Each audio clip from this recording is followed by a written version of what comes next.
What are you playing? Blades. Me too. Why Why are you doing it like that? Why are you playing it like that? That doesn't make any sense. You don't have any vertical space. Do the monsters even fit on the screen? No, excuse me. At least I'm able to control my character properly with equally... I can control, look, see? Oh, hold on.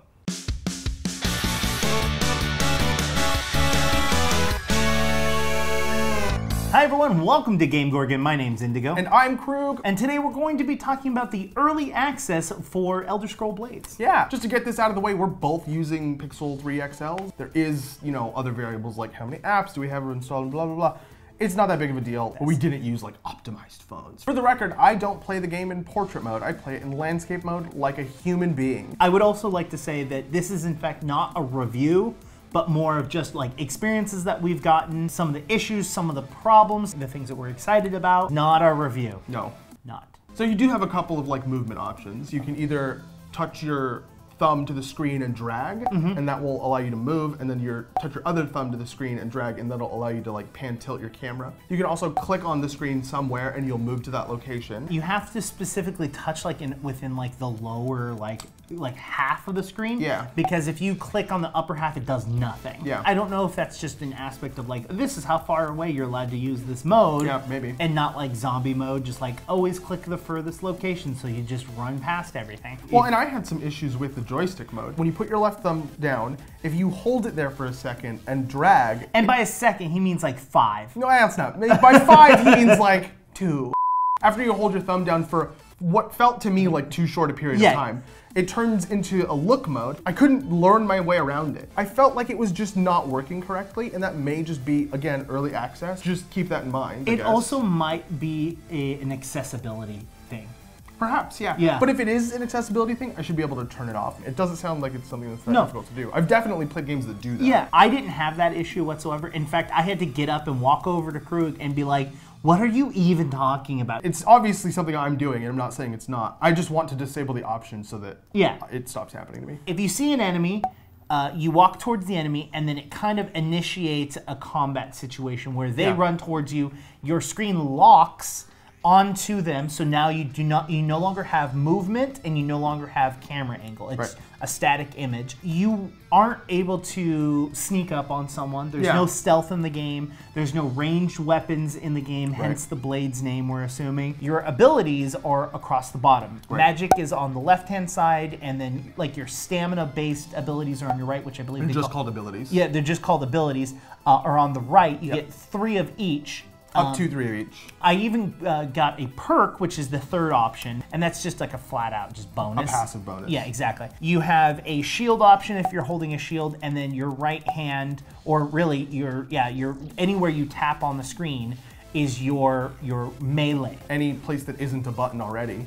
And sometimes even when it is a button. I haven't experienced that. I have. Really? That's nice. Nice. It's super annoying. There's going to be a circle that appears on the screen, and that's going to fill up kind of quickly. And once it reaches the outer ring of the circle, it's going to be a critical hit. You release your finger at any other time, it's just going to be a normal hit, unless the circle is red, which means it's too small. You basically tapped the screen too quickly, and it doesn't do anything. Also, when it hits the outside, if you don't hit it in the right time, it will drop down and be yellow. Yeah. And it will just show you that you can't crit, but you are holding an attack. Yeah, it's a minigame you've all played before, just like that timing minigame, which is cool, it's fun. You also have the block button, which you click and you raise your shield. Yeah, and you just hold that, and as soon as you let go of it, your shield disappears. Yeah. If you have a two-handed weapon, you raise the hilt of your weapon up. And then you have your abilities, which are different based on what you choose. Pick. Yeah, like I have a power attack, which just is a slow attack that does lots of damage, but it leaves you open for a long time. I have an evade. When you use that evade, it negates 100% of the damage versus when you use a shield, it just resists damage. Right. You still take damage when you use your shield. Right. And I have a double attack, which is so OP with two-handed weapons, by the way. Oh, is it? I went heavy into magic because I thought I was like, hell yeah, magic. You wanted to shoot things before they got to you. Yeah, well, because I didn't understand how the game was going to work. Right. There's no healing ability, at least lower level. If you use a magical ability and they attack you while you're using that magical ability,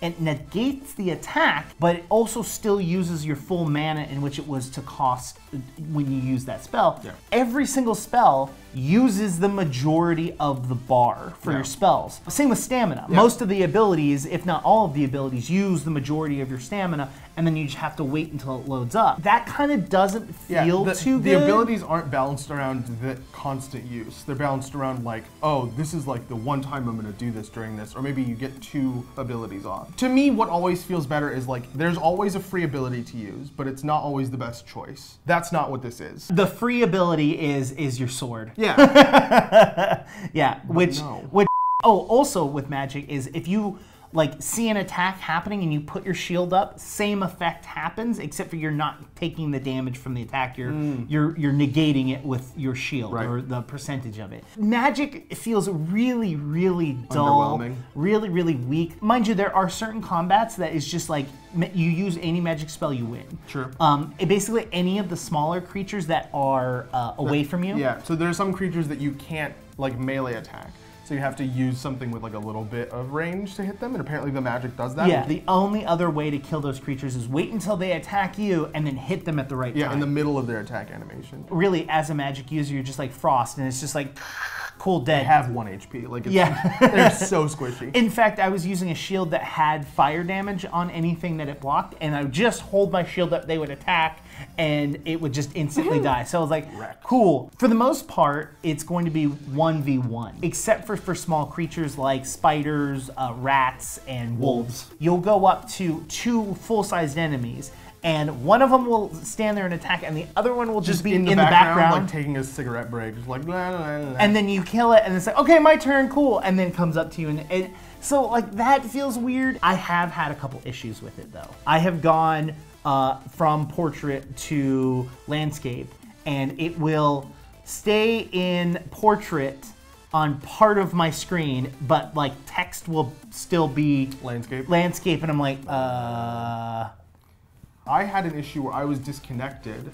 No, I multitasked out of the game. It basically like desynced from like what their server expected me to be doing, and so it rolled me back to the beginning of the fight. And I was like, oh, okay, that's not too bad. And I killed the first enemy because there were 2. And then it desynced again, repeat ad nauseum. I think I let it go 4 times, but I had to literally abandon the quest and restart it from the beginning in order for it to get fixed. But early access, so like, you know. Yeah, of course, we're expecting there to be bugs. We're expecting there to be some issues on that aspect. I would actually say that the amount of bugs that we've come across isn't horrible. Yeah. I have yet to have that issue. Most of the times, if I multitask out of something, I'll go back and I'll be exactly where I left. I only had it once. Yeah. So I must have done another thing that I just don't remember to like cause that. But you know, my phone also gets really hot when we're playing it. So maybe there's a resource management thing because my phone, I've never had get hot playing games, even like ones that look nice. My phone, I felt after you had mentioned it, I have a case on my phone.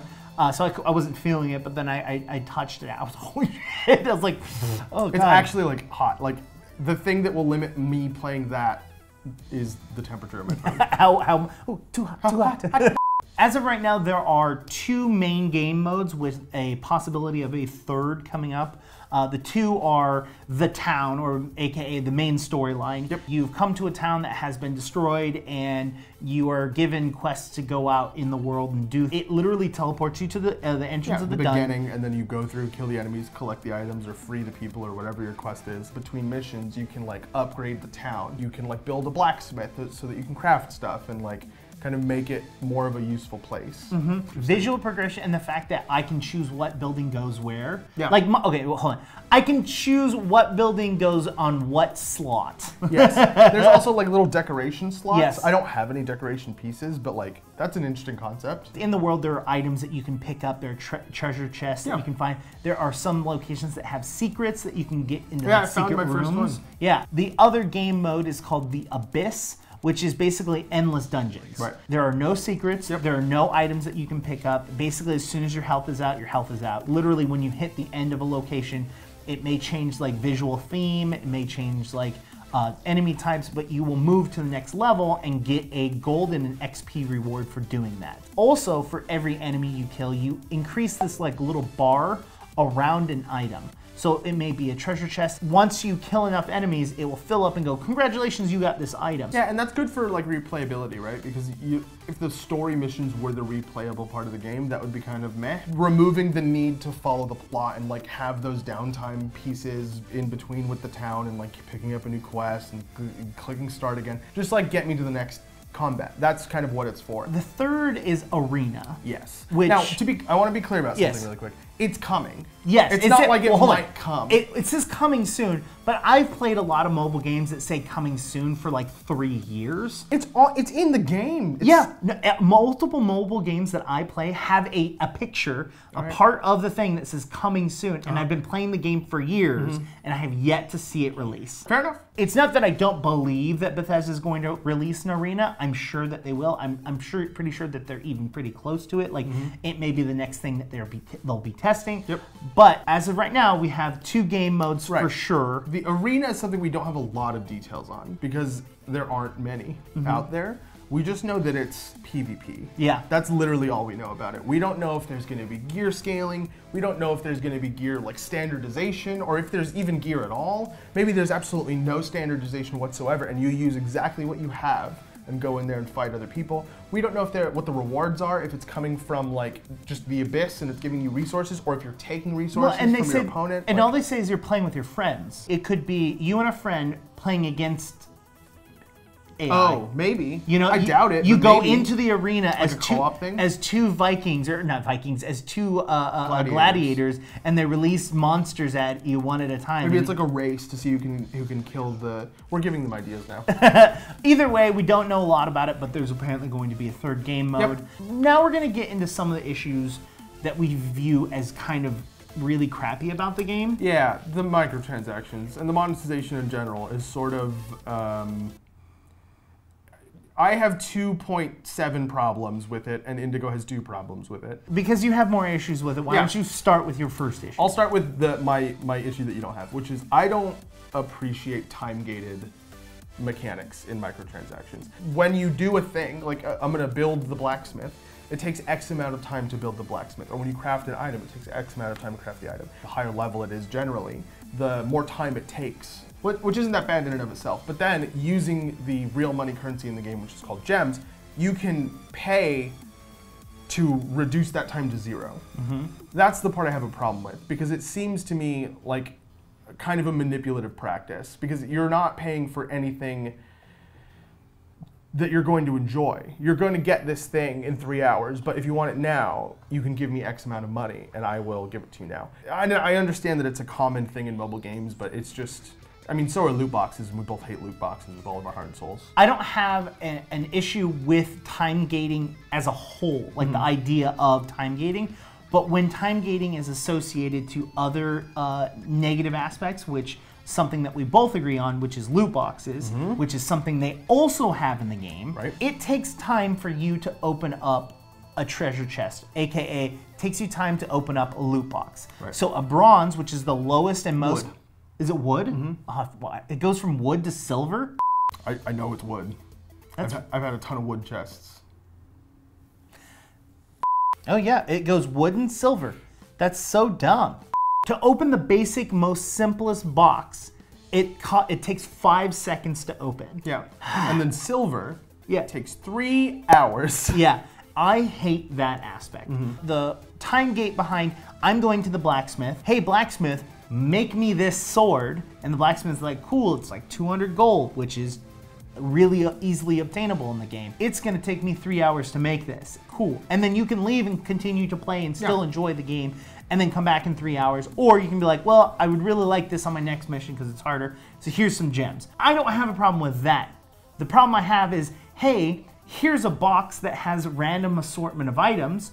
You are going to be able to open this in 5 hours, but you got to pay me gems now to open it now to then maybe get something. They're playing off of like, oh, I want to know if I won. Like, this is exciting. This could have the next thing, the cool like thing I've never seen before, but I can't see it for that drives me crazy. I want to know what you guys think about time-gated mechanics. I want to know if you think that it's like, if it's too much of a persuasive thing so that you would consider it negative, or if you think it's like neutral, like you don't care either way, or if you think it's good, you think it's like a very appropriate, reasonable way of monetizing. Let us know down in the comments. We would love to hear what you guys have to say about that. And after you're done with that, like the video if you like the video, subscribe to the channel if you want to make us popular and cool, and hit the notification bell if you want to get notified whenever we post new content. I've been Krug. You can talk to me on Twitter if you want over at QueueTimes. Or you can talk to me on Twitter at Indigo QT. This is very difficult for me. Or you can talk to both of us at all of the following social medias right here. Until next time, we've been GameGorgon. Bye. Play in landscape mode.